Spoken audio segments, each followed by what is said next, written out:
o voluntariamente son introducidas dentro de un ovni y allí sometidas a toda una serie de manipulaciones. Antonio Rivera, que como saben ustedes es uno de los ufólogos europeos más prestigiosos, está investigando en este momento un suceso que, de confirmarse, será con toda seguridad uno de los más extraordinarios episodios de abducción que existe. Su protagonista, un fotógrafo llamado Javier, su apellido no puedo por el momento darlo, fue víctima de un secuestro con la particularidad de que no se trataba, al parecer, de tripulantes de un ovni, sino de seres de una apariencia bizarra procedentes de las profundidades de unas cavernas inaccesibles y que además tuvieron el detalle de dejarse fotografiar por la cámara que Javier llevaba colgada al cuello. Ustedes van a ser los primeros en contemplar esas fotografías. Pero, sin más preámbulos, vamos al caso. Este muchacho de 23 años a la sazón salió un domingo de su casa, un domingo del mes de julio del año pasado, 1985, diciendo a su esposa que iba a hacer unas fotografías a un lugar llamado Vallgorguina, que está a unos 30 kilómetros de Barcelona. El nombre del lugar es interesante ya de por sí porque parece ser que tiene un antecedente euskera, vasco. Vallgorguina sería Valsorguiña, o sea, Sorguiña es bruja en vasco, sería el Valle de las Brujas. Además, por si uno fuese bastante, en este lugar hay un dolmen prehistórico. Bien, Javier, no solamente por ese día, sino anteriormente, ya había estado en Vallgorguina, lugar por el que parecía sentir una atracción especial. Dijo a su mujer que se llevaba un bocadillo, que comería en el campo y que volvería a media tarde. Bueno, pasó el mediodía, pasaron las 3, las 4, las 5, las 6 de la tarde y Javier no volvía. Su esposa empezó a alarmarse cuando ya fueron las 8, las 9. Entonces, en compañía del hermano de Javier, José María, recorrieron hospitales y comisarías de policía de Barcelona porque estaban ya angustiados. Javier no volvía.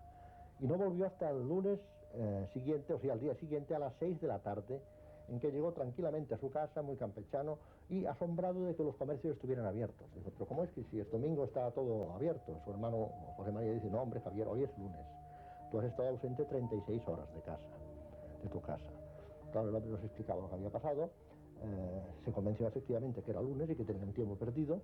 Luego observó algo muy raro, que la cámara Olympus que llevaba colgada al cuello, había una serie de fotografías que él no recordaba haber efectuado. Mandó estas fotografías a revelar y lo que apareció entonces en las diapositivas color hectacolor que llevaba en la cámara fue algo increíble y yo diría incluso horrendo. Unas caras bestiales, unas garras, manos a modo de garras, unas siluetas que él no recordaba en absoluto haber fotografiado él mismo. Bueno, esto claro planteaba ya un problema muy interesante. Esto llegó a oídos de investigadores barceloneses, la investigadora Carol Ramis entre ellos. Entonces se decidió hacer una hipnosis de la que se encargó el profesor Robati, muy conocido hipnólogo barcelonés también.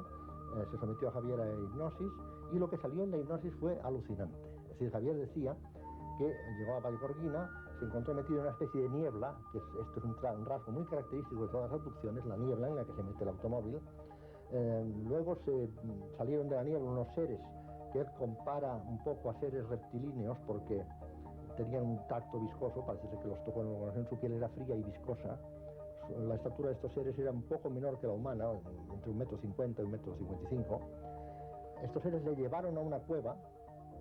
Él tuvo la sensación de bajar por una cueva, hacia una cueva de paredes oscuras y brillantes, donde le hicieron diversas manipulaciones. Por ejemplo, le cortaron el cabello y la barba.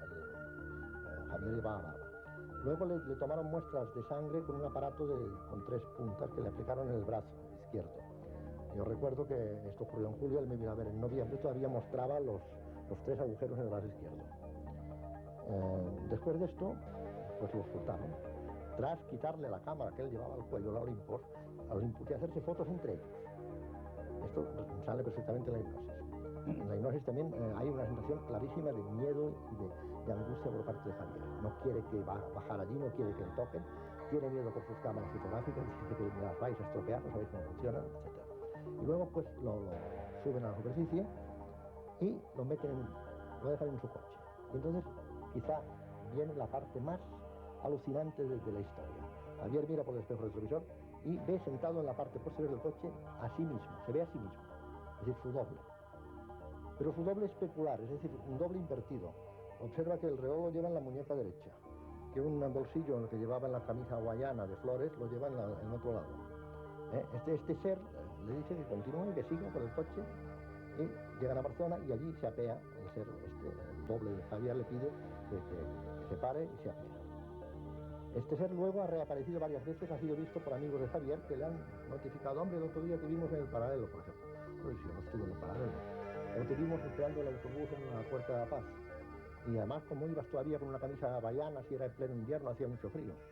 Es decir, hay otro detalle también muy curioso. Un día Javier es invitado a cenar por su tía, se presenta en su casa a las 9 de la noche, como había quedado con su tía, y su tía dice: pero ¿cómo es que vuelves si acabas de irte? Hace un cuarto de hora que te has marchado ya. Mi opinión es que se trata de una abducción atípica, con elementos absolutamente nuevos, como son, por ejemplo, la documentación gráfica, las fotografías.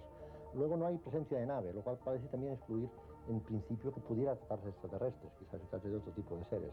Ahora bien, hay también la posibilidad de fraude, evidente.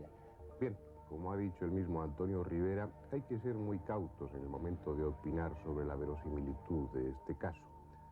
Es una historia en la que hay elementos demasiado extraordinarios, pero también hemos visto con frecuencia en este pequeño espacio que la realidad es también con frecuencia extraordinaria.